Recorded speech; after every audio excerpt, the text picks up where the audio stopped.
안녕하세요. 하루 필수 말씀 충전화 필큐티 조종환입니다. 오늘 함께 나눌 하나님 말씀은 전도서 10장 12절에서 20절까지 말씀입니다. 지혜로운 사람은 말을 해서 덕을 보고 어리석은 사람은 제 입으로 한 말 때문에 망한다.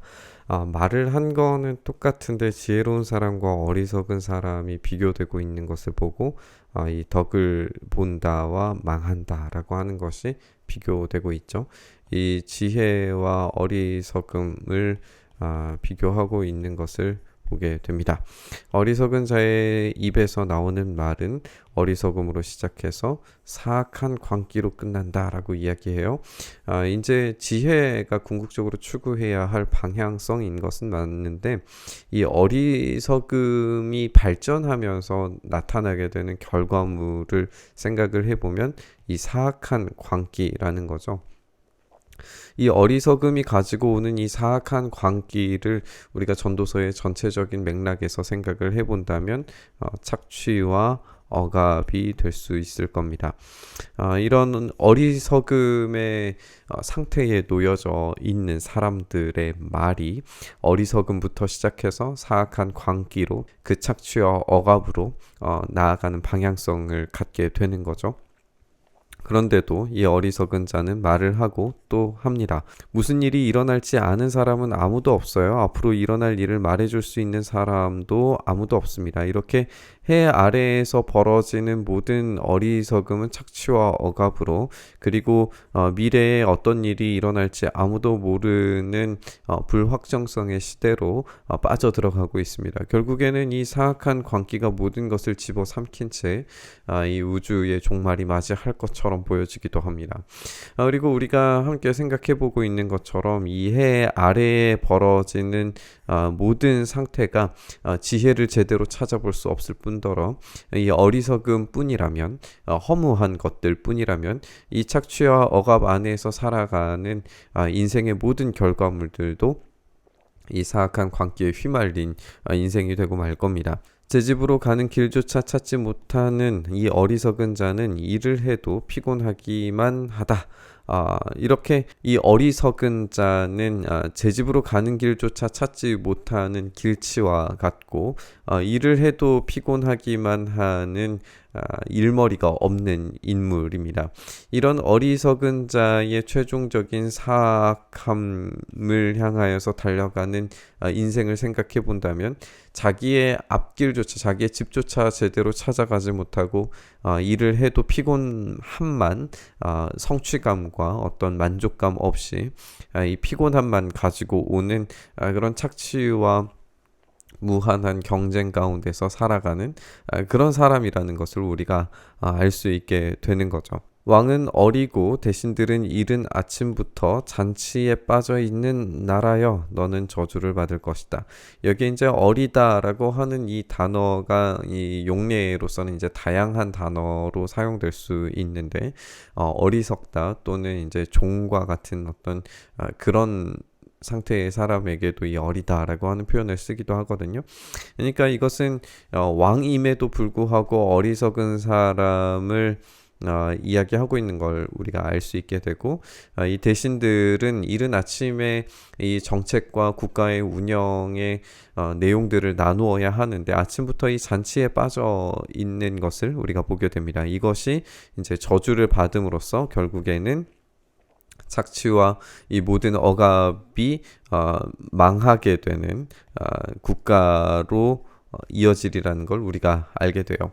왕은 출신이 고귀하고 대신들은 취하려고 해서가 아니라 건강을 지키려고 제때에 먹는 나라여, 너는 복을 받을 것이다 라고 이야기를 하고 있습니다.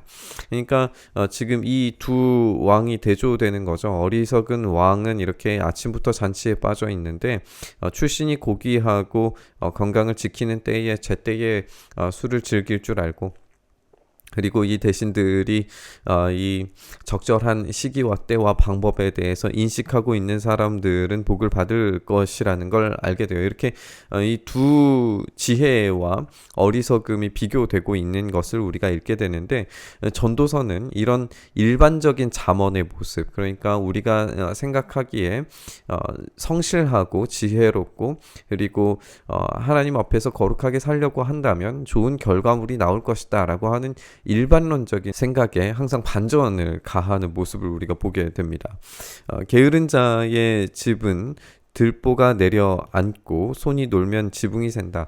이제 그 당시에 이 고대 근동의 집이라고 하는 것은 이렇게 평면의 지붕을 가지고 있게 되는데, 이 지붕이 이제 평면이다 보니까 또 흙으로 만들다 보니까 비가 오면은 금이 가게 되어져 있고 그것을 제때에 보수하지 않으면 물이 새게 되어져 있어요. 그렇기 때문에 시시때때로 이 벽을 이 지붕을 보수를 해야 되는 거죠. 예수님께서 이 천장 지붕을 뜯고 내려온 4명의 친구와 중풍병자 이야기를 우리가 생각을 해보면 이것이 이해가 되시리라 생각이 듭니다.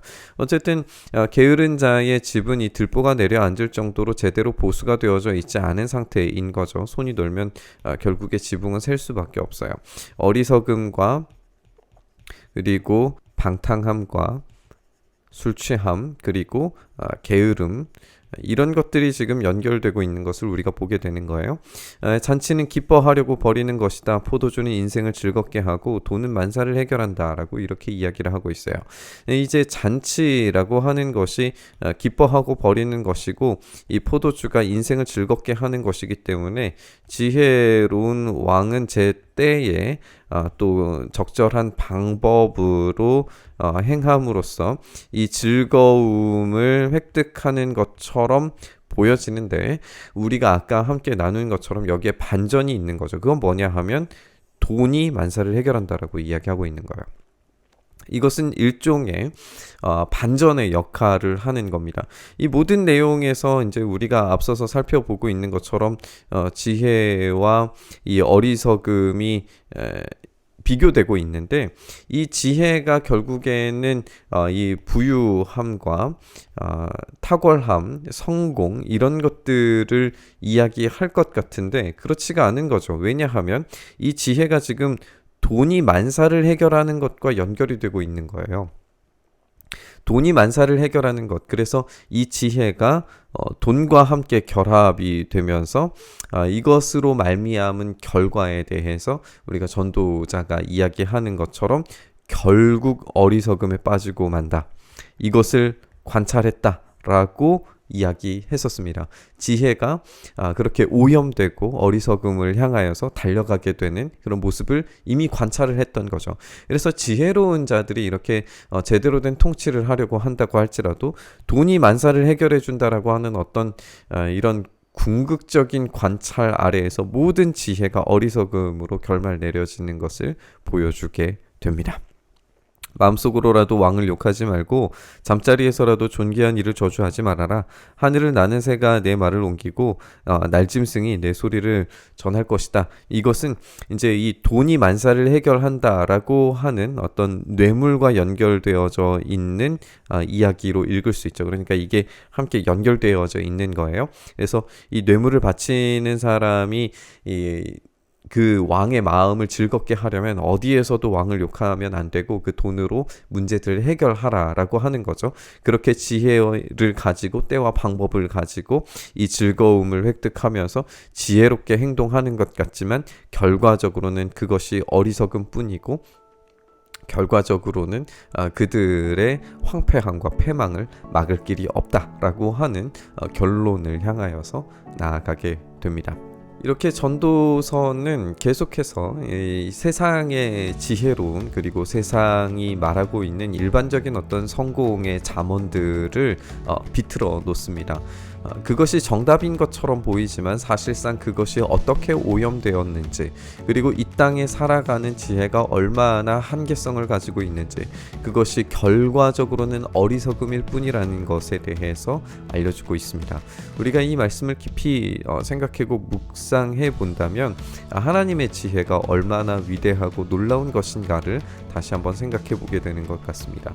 인간의 한계성 있는 지혜는 늘 오염되고 어리석음에 빠질 뿐이지만 하나님의 지혜는 온 우주를 통치하고 계시기 때문에 이 해 위에 있는 참된 지혜로 말미암아 우리 모든 인생을 하나님의 뜻대로 이끌어 가시고야 마십니다. 우리가 이 말씀 함께 묵상하면서 우리의 삶을 하나님의 뜻하신 바대로 온전히 이루시는 참된 지혜의 역사를 우리 가운데 이루어 달라고 간구하며 기도의 자리로 나아갔으면 좋겠습니다. 주님, 우리는 그렇게 미련하고 오염된 지혜로 말미암아 어리석음에 빠져있는 그런 인생입니다. 주님, 우리를 불쌍히 여기시고 긍휼히 여기셔서 참되신 주님의 지혜로만 우리의 삶이 온전히 이루어질 수 있도록 은혜 더하여 주시옵소서. 이렇게 우리의 삶 붙드시길 소망하며 우리 주님 예수님 이름으로 기도드리옵나이다. 아멘.